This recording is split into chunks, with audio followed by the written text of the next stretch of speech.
Opinion টাইমসে আপনাদের সকলকে স্বাগত। আমি এআই সাহেব রয়েছি আপনাদের সাথে। সব ঠিকঠাক থাকলে পরের বছর ইস্টবেঙ্গলের জার্সি গায়ে চাপানো প্রায় নিশ্চিত দিমিত্রি দিয়ামান্তাকোসের। দিমিত্রি সঙ্গে লাল হলুদ 1 বছরের চুক্তি করছে বলে জানা গিয়েছে।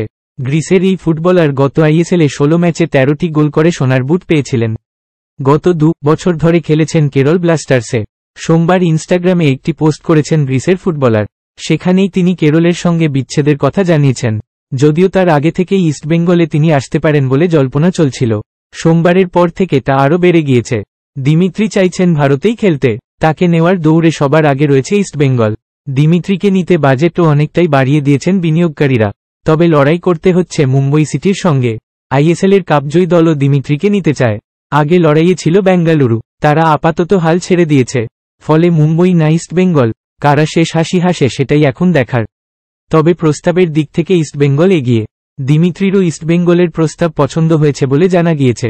স্ট্রাইকারের সমস্যা ভুগছিল ইস্টবেঙ্গল। গ্রিক স্ট্রাইকার দিমিত্রিয়াস দিয়ামান্তাকোস পেলে গোল সমস্যা মিটতে বলে মনে করছে সমর্থকেরা। মুম্বই না ইস্টবেঙ্গল, ইস্টবেঙ্গলের প্রস্তাব পছন্দ হয়েছে বলে জানা গিয়েছে। এখন এই পর্যন্ত। নজর রাখুন, সঙ্গে থাকুন ওপিনিয়ন টাইমস। ওপিনিয়ন টাইমসে আপনাদের সকলকে স্বাগত। পশ্চিমবঙ্গে এই প্রথম বাংলা নিউজ পোর্টাল। আমি এআই দিয়াসিনী, আর আমার সাথে আছে আমি এআই আদিত্য। রাজনীতির ডান থেকে বামের সব খবর আমার সাথে। আমি এআই ঐশানী। খেলা থেকে বিনোদন, সঙ্গে থাকবে সেলিব্রিটিদের কুটকাচালির খবর। আমি এআই সিদ্ধার্থ। বাজার অর্থনীতি থেকে রাজনীতির ওঠাপড়া, কুর্সি বদলের সব খবর আমার সাথে।